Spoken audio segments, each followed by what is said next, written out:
ನೀವು ಮಾಡಿರೋದು ಹೆಂಗೈತೆ ಅಂದರೆ ಲೈಫಲ್ಲಿ ನಾನು ರಾಜಾರೇಶ್ವರ ನಗರ ಅವ್ರ ಮನೆಗೆ ಹೋಗ್ಲೇಬಾರ್ದಂಗೆ ಕಟ್ ಮಾಡಿ ಇಟ್ಬಿಟ್ಟಿದ್ದೀರಪ್ಪ. ಈಗ ನಾನು ಅವ್ರು ಸರಿ ಮಾಡ್ಕೋಬೇಕಾದ್ರೆ ಒಂದು 6 ತಿಂಗಳು 1 ವರ್ಷ ಬೇಕು ಹಂಗೆ ಮಾಡಿ ಇಟ್ಬಿಟ್ಟವ್ರೆ.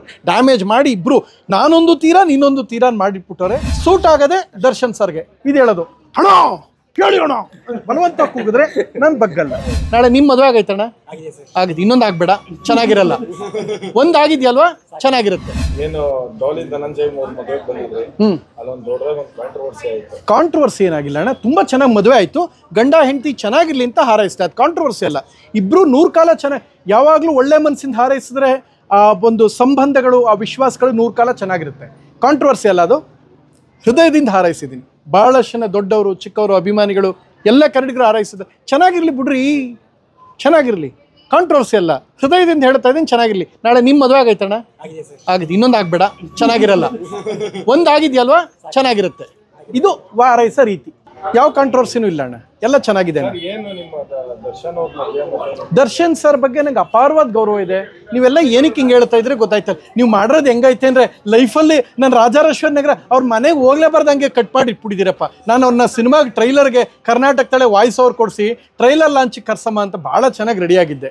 ನೀವು ಈ ಥರ ಮಾಡಿ ಹೆಂಗೆ ಅಂದರೆ ಅಲ್ಲಂತೂ ಒಂದಷ್ಟು ಜನ ಇನ್ಸ್ಟಾಗ್ರಾಮಲ್ಲಿ ಎಡಿಟ್ ಮಾಡಿ ಏನೇನೋ ಆಗ್ತಿರ್ತಾರೆ. ಲೈಫಲ್ಲಿ ಮುಖನೇ ನೋಡಬಾರ್ದು ಆ ಮಟ್ಟಕ್ಕೆ ಇಬ್ಬರಿಗೂ ಮಾಡಿಸಿಟ್ಬಿಡ್ತಾರೆ. ನಿಜವಾಗ್ಲೂ ನಾನು ದರ್ಶನ್ ಸರ್ ಚೆನ್ನಾಗಿದ್ದೀವಿ, ಹಾಗೆಲ್ಲ ಏನಿಲ್ಲ. ನಾನು ಹೇಳಿದ ಅರ್ಥ ಒಳ್ಳೆ ಇಂಟೆನ್ಷನ್ ಏನಂದ್ರೆ, ಈಗ ನಿಮ್ಗೊಂದು ಅರ್ಥ ಆಗಂಗೆ ಹೇಳ್ತೀನಿ. ನೆನ್ನೆಲ್ಲ ಒಂದಷ್ಟು ಅನ್ನದಾನ ಮಾಡಿದ್ರು ಅವರು ಫ್ಯಾನ್ಸ್, ನೋಡಿದ್ರಲ್ವಾ? ಯಾರಾದರೂ ಆ ಫ್ಯಾನ್ಸ್ ಬಗ್ಗೆ ಯಾವನಾರು ಪ್ರಪಂಚದಲ್ಲಿ ಒಬ್ಬ ಮಾತಾಡೋಕ್ಕೆ ಸಾಧ್ಯ ಇದೆಯಾ ಕೆಟ್ಟದಾಗೆ? ಯಾಕೆಂದ್ರೆ ಅವ್ರು ಮಾಡಿರೋದು ಒಳ್ಳೆ ಕೆಲಸ. ಅದ್ರ ಹೆಸರಲ್ಲಿ ಅನ್ನದಾನ ಮಾಡಿದ್ದಾರೆ, ರಕ್ತದಾನ ಮಾಡಿದ್ದಾರೆ, ಇದೇ ಹೊಸಕೋಟೆಯಲ್ಲಿ ಮಾಡಿದ್ದಾರೆ, ಇನ್ನೂ ತುಮಕೂರಲ್ಲಿ ಮಾಡಿರೋದು ನೋಡಿದೆ. ಬೆಳಗಾವಿಲಿ ಸ್ಕೂಲ್ ಮಕ್ಳಿಗೆ ಪುಸ್ತಕ ಕೊಟ್ಟವ್ರೆ, ವಯಸ್ಸಾದ ವೃದ್ಧಾಶ್ರಮದಲ್ಲಿ ಇರೋರಿಗೆ ಸಾಕಾಲ ಅಂದ್ಬಿಟ್ರವ್ರಿಗೆ ಮಾಡೋ ಅಂಥದ್ದೆಲ್ಲ ಖುಷಿ ಇದೆ. ಅಂಥ ಅಭಿಮಾನಿಗಳ ಬಗ್ಗೆ ಯಾರೂ ಹೇಳಲ್ಲ. ಅರ್ಥ ಆಯ್ತಾ? ಯಾವ ಅಭಿಮಾನ ಮನಸ್ಸಿನಲ್ಲಿರಬೇಕು. ಸೊ ಖುಷಿಯಾಗಿದೆ, ಅವ್ರು ಒಳ್ಳೇದಾಗಲಿ. ಆದರೆ ಈಗ ಆಗ್ಬಿಟ್ರದ್ದು ಹೆಂಗಾಗ್ಬಿಟ್ಟೈತೆ ಅಂದ್ರೆ, ಅಟ್ಲೀಸ್ಟು ಈಗ ನಾನು ಅವ್ರು ಸರಿ ಮಾಡ್ಕೋಬೇಕಾದ್ರೆ ಒಂದು 6 ತಿಂಗಳು 1 ವರ್ಷ ಬೇಕು ಹಂಗೆ ಮಾಡಿ ಇಟ್ಬಿಟ್ಟವ್ರೆ. ಡ್ಯಾಮೇಜ್ ಮಾಡಿ ಇಬ್ಬರು ನಾನೊಂದು ತೀರಾ ನೀನೊಂದು ತೀರಾ ಮಾಡಿಟ್ಬಿಟ್ಟವ್ರೆ. ಸರಿ ಹೋಯ್ತೀವಿ, ಏನು ಪ್ರಾಬ್ಲಮ್ ಆಗಲ್ಲ. ಆ್ಯಂಡ್ ಒಬ್ರನ್ನೊಬ್ರು ಭಾಳ ಗೌರವಿಸ್ತೀವಿ. ಏನಾಗಿದೆ, ಏನು ವೈಯಕ್ತಿಕವಾಗೇನು ಹಠ ಇಲ್ಲ, ದ್ವೇಷ ಇಲ್ಲ, ಬೇಸರ ಇಲ್ಲ. ಇನ್ಫ್ಯಾಕ್ಟ್ ದಿನಕರ್ ಅವ್ರ ಸಿನಿಮಾ ಬಂದಾಗ ಮಿಸ್ ಮಾಡದೆ ಥಿಯೇಟ್ರಲ್ಲಿ ಟಿಕೆಟ್ ತೊಗೊಂಡು ನೋಡಿ ಅಂತ ಫಸ್ಟ್ ಟ್ವೀಟ್ ಮಾಡಿದ್ರು. ಸಿನಿಮಾ ನೋಡ್ತಾರೆ, ಟಿಕೆಟ್ ತೊಗೊಂಡು ಟ್ವೀಟ್ ಮಾಡಿ ನೋಡ್ತಾ ಇರೋದು ಹಾಕಿದ್ದೀನಿ. ಆಮೇಲೆ ಅಷ್ಟೇ ಗೌರವ ಇದೆ. ಸೊ ಇದೇನಾಗುತ್ತೆ, ಸೋಷಿಯಲ್ ಮೀಡಿಯಾ ಕೆಲವೊಂದು ಸಲ ಹಂಗೆ ಆಗಿರುತ್ತೆ. ನಾನು ಎಲ್ಲರ ಮೇಲೂ ಬ್ಲೇಮ್ ಮಾಡ್ತಾ ಇಲ್ಲ. ಅಲ್ಲಿ ಕೆಲವರು ಅವ್ರ ಫ್ಯಾನ್ ಪೇಜಲ್ಲಿ ಎಡಿಟ್ ಮಾಡಿರೋವಂಥದ್ದು, ಅದಕ್ಕೊಂದು ಮ್ಯೂಸಿಕ್ ಹಾಕಿ, ಅದು KGF ರೇಂಜಿಗೆ BGM ಎಲ್ಲ ಹಾಕಿ ಎಡಿಟ್ ಮಾಡಿರೋದು, ಅದಕ್ಕೇನೋ ಕೌಂಟ್ರ್ ಕೊಡೋದಕ್ಕೆ ಇದೆಲ್ಲ ಮಾಡ್ರಿ. ಹಿಂಗೆ ಸೀರಿಯಸ್ಲಿ ದೊಡ್ಡ ಕಲಾವಿದರಿದ್ದಾರೆ, ದೊಡ್ಡವ್ರಿಗೆ ಒಳ್ಳೇದಾಗಲಿ. ತೂಗುದೀಪ್ ಶ್ರೀನಿವಾಸ್ ಬಹಳ ದೊಡ್ಡ ಸಾಧಕರಿದ್ದಾರೆ, ಒಬ್ಬ ಕನ್ನಡದ ಶ್ರೇಷ್ಠ ಕಲಾನಟರಿದ್ದಾರೆ. ಅವ್ರಿಗೂ ಒಳ್ಳೇದಾಗಲಿ, ಇವ್ರಿಗೂ ಒಳ್ಳೇದಾಗಲಿ.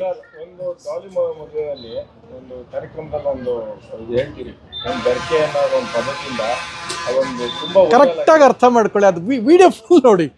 ಇಲ್ಲಿ ಯಾರು ನಿಮ್ಮ ಅಪ್ಪ ಅಮ್ಮ ನಿಮಗೆ ಬಾಸು ಬನ್ನಿ ಅಂತ ಹೇಳಿದೆ. ಇಲ್ಲಿ ಯಾರು ನಿಮ್ಮ ಅಪ್ಪ ಅಮ್ಮ ಬಾಸ್ ಅಲ್ವಾ, ಇಲ್ಲಿ ಯಾರು ಕನ್ನಡಿಗರಿದ್ದೀರಾ ಬನ್ನಿ. ಅಲ್ಲಿ ಅರ್ಥ ಏನು ಅಂದರೆ, ಕಂಪ್ಲೀಟ್ ಆಗೋ ವಿಡಿಯೋ ನೀವು ನೋಡಿ. ಆ ವಿಡಿಯೋದಲ್ಲೇ ಇದೆ. ನಾನು ಯಾವುದನ್ನು ಮತ್ತೆ ಹೇಳಿದ್ದೆ ಹೇಳಿ ಹಾಕಿದ್ದೆ ಕ್ಯಾಸೆಟ್ ರಿಪೀಟ್ ಮಾಡೋಕ್ಕೆ ಬಿಡಲ್ಲ. ನನಗೆ ಇಷ್ಟ ಇಲ್ಲ. ಎಲ್ರಿಗೂ ಚೆನ್ನಾಗಿರಲಿ ಅಣ್ಣ. ಅವ್ರು ಒಳ್ಳೆ ಕೆಲಸ ಅವ್ರು ಮಾಡೋರಂದರೆ, ಈ ನೆನ್ನೆ ಎಲ್ಲ ಬೆಳಗಾಮಲ್ಲಿ ಯಾರೋ ಪಾಪ ಅನ್ನದಾನ ಇಟ್ಕೊಂಡಿದ್ರು. ಮೊನ್ನೆ ವೃದ್ಧಾಶ್ರಮದಲ್ಲಿ ಮಾಡೋರು, ಅವರೆಲ್ಲರೂ ಚೆನ್ನಾಗಿರಲಿ ಬಿಡೋಣ. ಅವ್ರಿಗೆಲ್ಲರನ್ನ ನಾವು ದೂರದಿಂದ ನಾವು ಖುಷಿ ಪಡ್ತೀವಿ. ಇನ್ಫ್ಯಾಕ್ಟ್ ಬಹಳ ದೊಡ್ಡ ಕಳನಟರಾಗಿದ್ದಂಥವ್ರು ತೂಗುದೀಪ್ ಸರು. ನಂಗೆ ಅವ್ರ ಬಗ್ಗೆ ಹೆಮ್ಮೆ ಇದೆ. ಮೀನಾ ಮೇಡಮ್ ಬಗ್ಗೆ ತುಂಬ ಪ್ರೀತಿ ಇದೆ. ಅವರಿಬ್ಬರಿಗೂ ಒಳ್ಳೇದಾಗಲಿ, ಅವ್ರ ಮಕ್ಕಳು ಇಬ್ಬರು ಚೆನ್ನಾಗಿರಲಿ ಅಂತ ನಾನು ಹಾರೈಸ್ತೀನಿ ಅಷ್ಟೇ.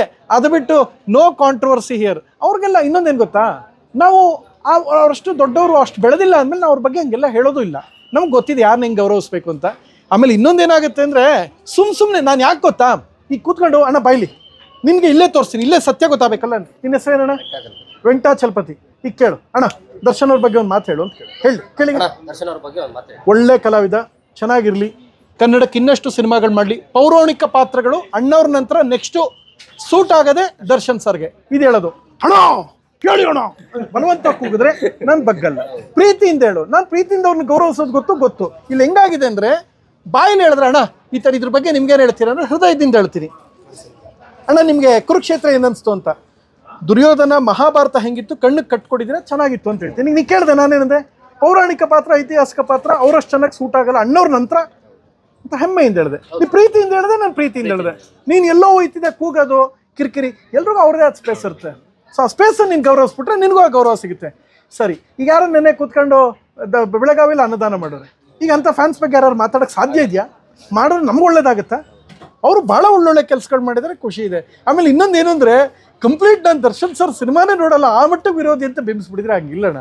ನಾನು ಕನ್ನಡ ಸಿನಿಮಾದಲ್ಲಿ ಡಿಂಗ್ರಿ ನಾಗರಾಜ್, ಟೆನ್ನಿಸ್ ಕೃಷ್ಣ, ಹೊನ್ನವಳ್ಳಿ ಕೃಷ್ಣ, ಬಾಲಕೃಷ್ಣ ಇರ್ಬೋದು, ರಾಮಕೃಷ್ಣ, ಎಲ್ಲ ದೊಡ್ಡ ದೊಡ್ಡ ಕಲಾವಿದರಾದ ಚಿಕ್ಕವರು ಹೊಸಬರು, 90 ವರ್ಷದ ಇತಿಹಾಸ ಇರೋ ಕನ್ನಡ ಚಿತ್ರರಂಗದ ಎಲ್ಲ ಕಲಾವಿದರಿಗೂ ಅಭಿಮಾನಿ ನಾನು.